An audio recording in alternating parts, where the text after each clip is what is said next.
After hearing the last thunder, जब आपने आखिरी आवाज सुनी है, अब आपको लग रही है कि वो आवाज आखिरी आई है थंडर की, तब भी आपने वेट करना है थोड़ी देर अपनी सेफ प्लेस पे कि अब थोड़ी देर टाइम पास होने दो, थोड़ा वेट करो, उसके बाद सेफ प्लेस छोड़कर बाहर निकलो। ठीक है, ये 3 लाइटनिंग के टाइम की सेफ्टी प्रिकॉशंस हैं जो हमने लेनी है। ठीक है, आगे देखो। अब हमने फाइंड कैसे करना है safe place, how to find a safe place. Safe place है कौन सा, अब देखो पहला पढ़ो, अ हाउस और a building is a safe place. एक घर या कोई भी बिल्डिंग वो सेफ प्लेस है। इन अ कार और अ बस, अगर आप एक कार या बस में ट्रेवल कर रहे हैं, यू आर सेफ इनसाइड। तुम, ये नहीं है कि गाड़ी में कार में जा रहे हो तो तुम बाहर निकल के खड़े हो जाओ तब तुम सेफ हो, no, you are safe inside. तुम उस व्हीकल के अंदर सेफ हो, with the windows and doors locked from inside. Window और डोर्स को लॉक कर लो और उस गाड़ी के अंदर बैठने में ही तुम्हारी भलाई है, तुम उसी में ही सेफ हो जब तक तुम किसी घर या किसी बिल्डिंग में नहीं पहुंचते। आगे देखो, अब है बेटे डू एंड डोंट्स, जो हमें, ऐसी चीजें जो हमें करनी है, ऐसी चीजें जो हमें नहीं करनी है। और ये 2 तरह की चीजें हैं, आउटसाइड द होम और इनसाइड द होम।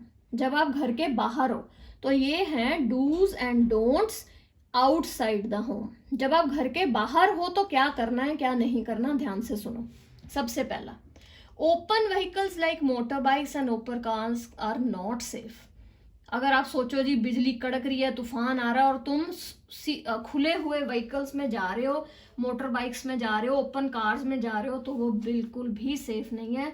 तूफान की वजह से, तेज तूफान और बिजली की वजह से कोई भी बिजली की तार, कुछ भी आपके ऊपर गिर सकता है और आपको हार्म हो सकता है। Second, carrying an umbrella is not advisable, good is not good. Umbrella लेके तुम निकल पड़े बाहर की, जी बिजली कड़क रही है, तूफान आ रहा है तो मैं अम्ब्रेला लेके चला जाता हूँ, मैं सेफ रहूंगा, नहीं। अम्ब्रेला में भी मेटल होता है और वो मेटल आपकी बिजली अट्रैक्ट करने की वजह बन सकता है। तीसरी चीज, if no shelter is available and you are in an open field, use the following position to protect yourself. अगर अब तुमने दूर दूर तक देखा शेल्टर है ही नहीं, ओपन फील्ड है, बिल्कुल ही खुली जगह है, तो क्या करना, और बिजली बहुत जोरों से कड़क रही है, तो तुमने इस पोज में बैठना है। ये stay in this position if you are outside during a thunderstorm and you cannot find a safe shelter. अगर तुम्हें शेल्टर नहीं मिल रहा, दूर दूर तक नजर नहीं आ रहा और लाइटनिंग थंडरस्टॉर्म हो रहा है, तो ये, इसको स्काउट पोजीशन बोलते हैं। ये पोजीशन हम सीधे भी लेट सकते हैं ग्राउंड में, लेकिन हमने लाइटनिंग को मिनिमम एरिया देना है बचने का, कि अगर हम लेटे होते तो ये वाली लाइट और ये वाली लाइट इधर से भी हमारे ऊपर पड़ सकती थी। ये एक ऐसी पोजीशन है जिसमें हमारा रिस्क फैक्टर बिल्कुल कम हो जाता है, क्योंकि हम बहुत थोड़े एरिया में अपनी बॉडी को सिकोड़ कर बैठ जाते हैं। ठीक है, अब देखो अगला, open fields and tall trees, elevated places do not protect us from lightning. अगर तुम्हें लगता है कि लंबे लंबे पेड़ों के नीचे मैं खड़ा हो जाऊंगा तो तुम लाइटनिंग से नहीं बच सकते। एलिवेटेड प्लेसेस क्या होते हैं, पहाड़ियां, तुम्हें नजर आ रहा है पहाड़ है, तुम ऊपर चढ़ जाओ तो वो भी तुम्हें लाइटनिंग से प्रोटेक्ट नहीं कर सकते बेटे। ओपन फील्ड्स, टॉल ट्रीज और एलिवेटेड प्लेसेस तुम्हें बिजली से नहीं बचा सकते। लास्ट, इन अ फॉरेस्ट, अगर तुम किसी जंगल में हो तो हमेशा शेल्टर किसके नीचे लेना चाहिए, शॉर्टर ट्रीज के। जो छोटे छोटे पेड़ हैं उनके नीचे तुम्हें शेल्टर लेना चाहिए, बजाय कि बड़े पेड़ों के। बड़े पेड़ों से फिर भी बिजली आप पर आ सकती है, लेकिन छोटे पेड़ में रिस्क बहुत कम है बिजली आप तक पहुंचने का। नेक्स्ट देखो, ये है dos and don'ts inside your house. अपने घर के अंदर क्या करना है क्या नहीं करना जब बिजली या तूफान आया हुआ है, बिजली कड़क रही है। सबसे पहला, lightning can strike telephone cords, electric wires and metal pipes, therefore contact with these should be avoided. मतलब जो बिजली है वो आपकी टेलीफोन की तारें, बिजली की तारें और मेटल पाइप्स, जितने भी आपके मेटल की पाइप्स लगी हुई हैं घर में उनको स्ट्राइक कर सकती है, उन पे गिर सकती है। इसलिए उनको छूना, उनको हाथ लगाना अवॉइड करना चाहिए, जबकि तूफान, पता है तुम्हें कि बिजली गिर रही है और तूफान आया हुआ है। दूसरा, बेदिंग शुड बी अवॉइडेड, नहाना, पानी के साथ कंटेक्ट अवॉइड करना चाहिए उस टाइम के लिए, ठीक है। तीसरा, electrical appliances like television and computers should be unplugged. जब भी कोई ऐसी तूफान या बिजली कड़कती है तो जितने घर में आपके इलेक्ट्रिकल अप्लायंसेस हैं जो बिजली से चलते हैं, जैसे कि कंप्यूटर, आपके टेलीविजन, उनको आप अनप्लग कर दो, उसका प्लग निकाल दो, ठीक है। और last, electrical lights can be remained switched on. हाँ, लाइटें तुम जरूर स्विच ऑन करके रख सकते हो। क्यों? क्योंकि वो दीवारों के बीच में है ना उनकी सारी वायर्स, तो उनका हमें, they do not cause any harm, वो कोई हार्म, इतना ज़्यादा हमें हार्म नहीं पहुंचा सकती।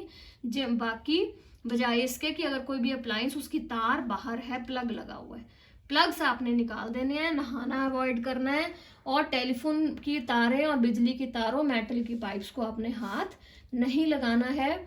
और लाइटें जो हैं, इलेक्ट्रिकल लाइट्स जो हैं, वो आप ऑन कर सकते हो। अब देखो बेटे, इस पार्ट सेकंड का टॉपिक्स, लास्ट टॉपिक हमने जो किया है वो है लाइटनिंग कंडक्टर। ये आखिरी हिस्सा है इस चैप्टर का। अब ये फोटो में आप देख रहे हो कि ऊपर क्लाउड्स हैं, बिजली कड़क रही है, और एक लंबे से घर के ऊपर एक ये लंबी सी चीज लगी हुई है कोई, है ना। अब इसको क्या बोलते हैं? Lightning conductor. होता क्या lightning conductor? Lightning conductor is a device used to protect buildings from the effect of lightning. बिजली कड़कती हुई जब बिल्डिंग के ऊपर गिरेगी तो कोई नुकसान ना हो बिल्डिंग को, इसके लिए जो डिवाइस लगाया जाता है उस डिवाइस को बोलते हैं lightning conductor. A metallic rod, एक मेटल की रॉड होती है, taller than the building, building से लंबी, ऐसी रॉड जो बिल्डिंग से लंबी है, उसको इंस्टॉल किया जाता है in the walls of the building during its construction. जब ये बिल्डिंग बनती है, कोई भी बिल्डिंग अगर बना रहे हो तो उसको अगर आपने लाइटनिंग कंडक्टर लगाना है तो बिल्डिंग को बनाते समय उस बिल्डिंग से लंबी हम एक मेटालिक रॉड इसमें डाल देते हैं, इस लंबी सी रॉड को कहा जाता है लाइटनिंग कंडक्टर। एक एंड इस मेटालिक रॉड का एक एंड हवा में बाहर निकाला जाता है और दूसरा एंड गहरा ग्राउंड में अंदर तक जाता है। आप देख लो, ये रॉड ऊपर निकली हुई है थोड़ी सी, और जमीन के नीचे देखो दूर तक कॉपर प्लेट लगी है, उसके साथ अंदर तक जमीन के नीचे घुसाई हुई है। अब इस रॉड का काम क्या है? This rod provides easy route for the transfer of electric charge to the ground. ऐसा कभी अगर हो भी जाए कि बिजली कड़क रही है, तूफान आ रहा है, तो होता क्या है, इस रॉड पे बिजली गिरी, इस रॉड ने क्या किया, ट्रांसफर कर दिया सारा चार्ज, सारा का सारा चार्ज ट्रांसफर होके सारी बिल्डिंग से गुजर के रॉड के जरिए कहाँ चला जाता है? ग्राउंड में, नीचे चला जाता है। The metal columns used during construction, electrical wires and water pipes in the building also protect us from an extent, but do not touch them during a thunderstorm. बाकी चीज़ें भी absorb कर लेती हैं, मेटल की इलेक्ट्रिकल वायर्स भी absorb करती हैं चार्ज को, लेकिन हमें उन्हें टच नहीं करना है, ठीक है बेटे। अब लाइटनिंग कंडक्टर क्या था कि एक ऐसी डिवाइस जो कि हमारे घर को, हमारी बिल्डिंग को बिजली गिरने से बचाती है, बिजली का असर जो है वो सारा अपने अंदर एब्जॉर्ब करके उसको ट्रांसफर कर देती है, भेज देती है ग्राउंड में, ठीक है। मुझे लगता है आपको सारा चैप्टर समझ आ गया होगा बेटे।